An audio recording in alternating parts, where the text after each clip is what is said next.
Imagine a world where people with diabetes no longer need to inject insulin every day. No needles, no pain, just a small amount of cream you rub on your skin. It sounds unbelievable, but scientists may have just made it possible. For decades, experts thought insulin could never pass through the skin. The insulin molecule is too big, and the skin's oily outer layer blocks it like a strong shield.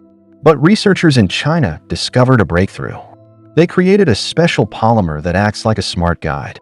On the surface of the skin, this polymer has a positive charge, so it sticks to the skin's oils.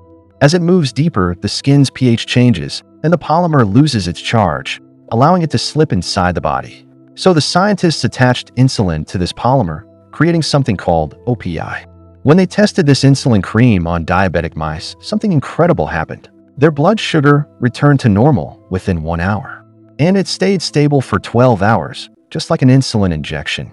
There were no signs of skin irritation, and it worked on human skin samples too.